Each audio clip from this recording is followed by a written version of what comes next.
ظہر کی نماز پڑھائی، اس کے بعد دوبارہ ممبر پر تشریف لائے اور پھر فرمایا کہ میں نے کسی کا حق مارا ہو، میں نے کسی کا حق دینا ہو بولو۔ تو پھر ایک صحابی کھڑے ہوئے، کہنے لگے یا رسول اللہ آپ نے میرے 3 روپے دینے ہیں، 3 درہم۔ تو آپ نے فرمایا ہاں میں نے دینے ہوں گے پر مجھے ذرا یاد دلا دو۔ تو وہ کہنے لگے آپ کے پاس ایک فقیر آیا تھا تو اس نے آپ سے مانگا، آپ کے پاس تھا نہیں تو آپ نے مجھے فرمایا تو دے دے تو میں بعد میں ادا کر دوں گا۔ یا رسول اللہ وہ 3 درہم آپ نے دینے ہیں۔ تو آپ نے فرمایا ہاں مجھے یاد آ گیا، میرے نبی کے گھر میں تو تیل نہیں تھا چراغ جلانے کو، جس رات کی صبح آپ دنیا سے گئے ہیں اس رات میرے نبی کے گھر میں تیل نہیں تھا، ایک چھٹانگ حضرت ام عائشہ پڑوسن سے تیل ادھار مانگ کر لائیں اور اس سے چراغ جلایا۔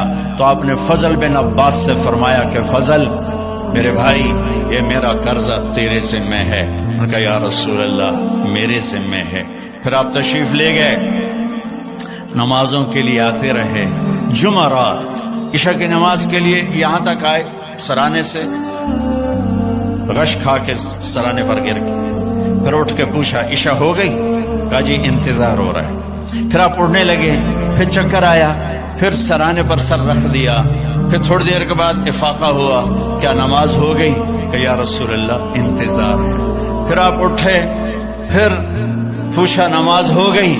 کہ یا رسول اللہ انتظار ہو رہا ہے۔ تو آپ نے فرمایا مرو ابا بکر فلیصلی، ابو بکر سے کہو نا میری جگہ نماز پڑھائے۔ ابو بکر پیچھے کھڑے تھے، عمر پہلی صف میں تھے، صحابہ نے عمر کو آگے کر دیا کہ نمازی پڑھانی ہے۔ جب انہوں نے اللہ اکبر کہا اور اللہ کے نبی نے سنا تو آپ نے کمرے کے اندر سے اعلان فرمایا عمر کو پیچھے کرو، ابو بکر کو آگے کرو، میرے رب کا فرمان ہے میرے مصلی پر ابو بکر کے سوا اور کوئی کھڑا نہیں ہو سکتا۔ نماز کو روکا گیا، ابو بکر کو آگے کیا گیا، اور آپ نے عشاء جمعرات کی 5 نمازیں ہفتہ اتوار، جمعہ ہفتہ اتوار 5 نمازیں، یہ سو پیر کی 16، ہفتے کے دن ظہر کی نماز پر ابو بکر نماز پڑھا رہے ہیں۔ میرے نبی وہاں سے آتے ہیں آہستہ آہستہ چلتے ہوئے آسرے کے ساتھ، ابو بکر کی نظر پڑتی تو ایسے پیچھے ہٹنا شروع ہو جاتے ہیں کہ اب شاید میرے نبی مصلی پر کھڑے ہوں گے، تو ایسے ہوتے ہیں۔ تو آپ نے ہاتھ کا اشارہ کیا کھڑے رہو، تو وہ پھر ایسے آگے ہو جاتے ہیں۔ تو میرے نبی الٹے ہاتھ آ کر اب ابو بکر کے پاس نیچے بیٹھ کر ظہر کی نماز ادا فرماتے ہیں اور پھر کمرے میں تشریف لے جاتے ہیں۔ یہ آپ کی آخری آمد تھی امت کے پاس۔ پھر اس کے بعد آپ باہر نہیں تشریف لائے، پیر کا دن آ گیا، فجر کی نماز صحابہ پڑھ رہے، آپ نے ایسے ذرا سا دروازہ کھولا اور اپنی امت کو یوں دیکھا۔ تو حضرت انس فرماتے ہیں عشق و محبت میں ہمیں یاد ہی نہیں کہ ہم نماز پڑھ رہے ہیں، ہم سب نے نماز میں اللہ کے نبی کو دیکھنا شروع کر دیا، ایسے کر ہمیں یاد ہی رہا۔ تو چونکہ ادھر دروازہ تھا تو سب نے ایسے یوں دیکھنا شروع کر دیا، تو آپ نے دروازہ بند فرما دیا، اندر تشریف لے گئے۔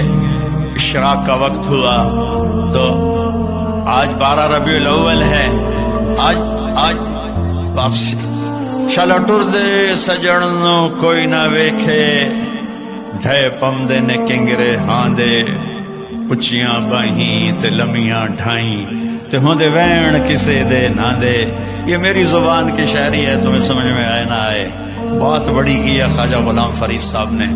تو آپ نے تمام ازواج کو بلایا، تمام بیگمات کو بلوایا، سب کو ملے، بات کچھ نہیں کی، ملاقات کی، رخصت فرمایا۔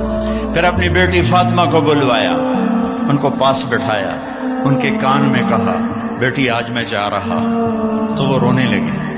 تو آپ نے فرمایا ادھر کان قریب کرو، پھر قریب کرو نہیں، سب سے پہلے تو میرے پاس پہنچے گی۔